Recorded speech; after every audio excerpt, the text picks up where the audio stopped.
Hello, today I'm going to be doing the Wishful Thinking book tag. I was kindly tagged by the Sassy Library Fox, and this tag was originally created by Mason from Mason in the Dark. I'll leave links to both videos in the description below.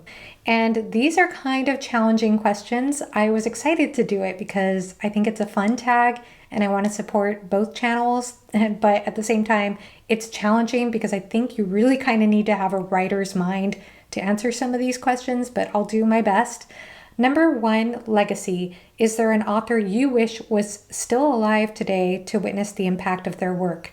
This is probably the easiest one for me to answer, and that's going to be Mary Shelley, the author of Frankenstein.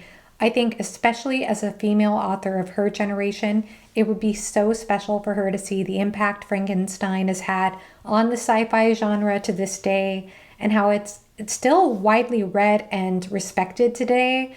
I read that book when I was a teenager. I'm way overdue for a reread, but I'll never forget how much that impacted me even as a teenager. So I definitely think that would be my answer for number one. Number two, the memory wipe. Which book or series do you wish you could forget, either so you could experience it again for the first time or forget completely? This is kind of challenging because the books that I tend to love the most are ones that I want to reread and that I tend to enjoy even more upon reread. And the ones that I don't enjoy, I don't regret reading. I'm still grateful for everything I've read. So I don't feel like I'd ever want to wipe something out of my mind for both reasons. But I am going to go ahead and go with The Hobbit because I'll never forget how that made me feel the first time I read it. And while I enjoyed The Hobbit the second time, I felt like it didn't quite have the same impact it did the first time, though I am overdue actually for another reread of The Hobbit, so who knows, maybe I'll change my mind on that and love it again, maybe just as much as the first time or even more, who knows. Number three, destiny. Which character do you wish had a different fate? This is another question where, wow, I have no idea. How do you answer a question like this?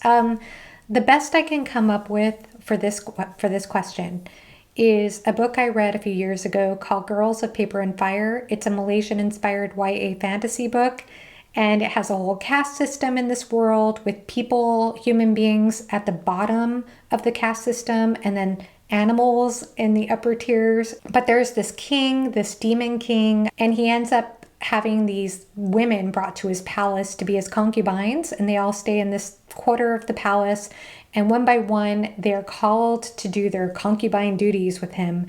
So there are trigger warnings for rape and sexual assault and abuse and all types of things. There is also a romantic relationship between two women in the castle, including the main character. And I really enjoyed those relationships that were formed among the women in this castle setting. I really liked the way it was structured. I actually really enjoyed this story.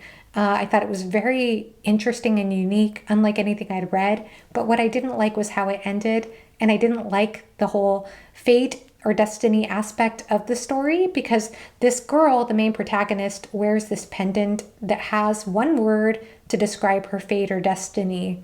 And I know I'm not alone in feeling this way. I know a lot of other reviewers have said similar things.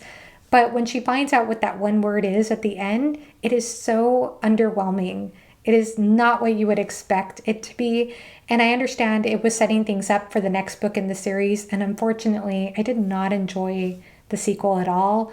So that would be my answer to that question. Number four, namesake. If a character was going to be named after you, what kind of person would you wish for them to be, and what sort of story would you want them to be in?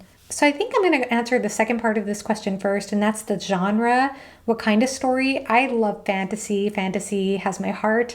I'd probably go with epic fantasy, and I would like maybe a touch of the whimsical in that story, perhaps. And then for the first part of the question, what kind of person would you wish for them to be?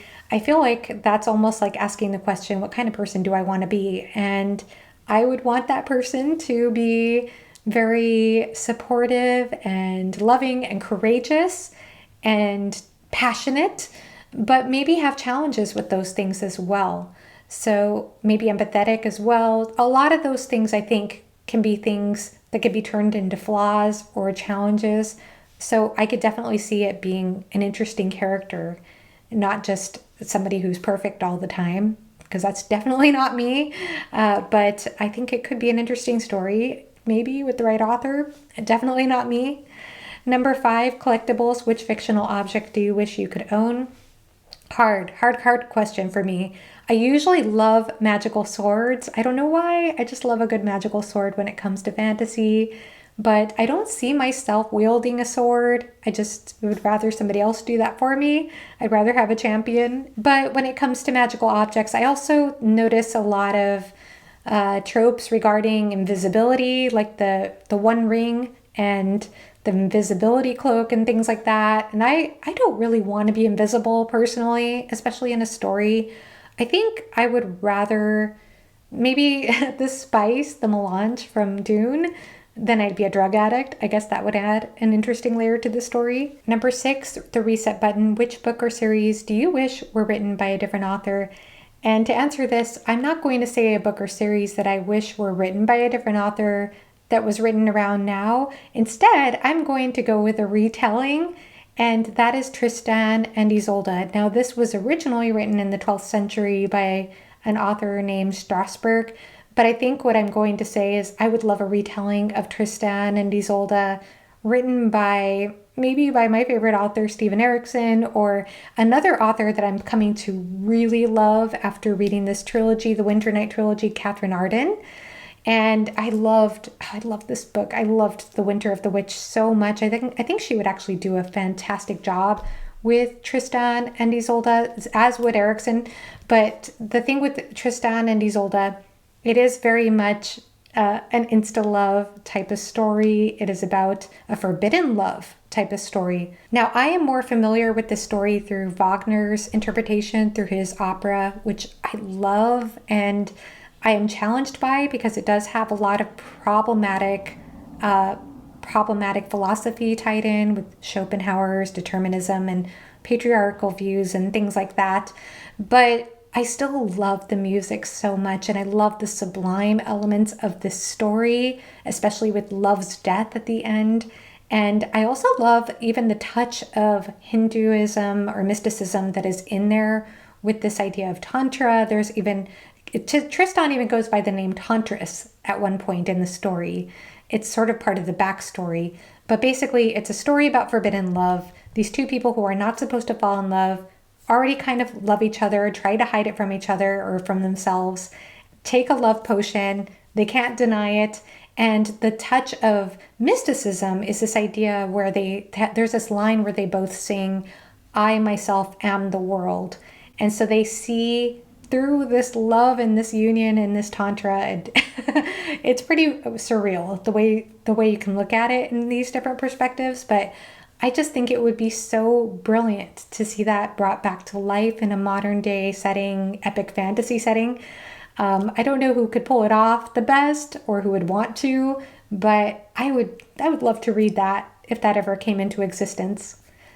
So those are my answers to the tag, and I know that those probably are kind of weird answers, but I'd love to hear from you what your thoughts are on any of my answers. For this tag, I'm going to tag Philip Chase because he is a writer, and I think that a writer would be somebody who more ideal to do this tag than I am.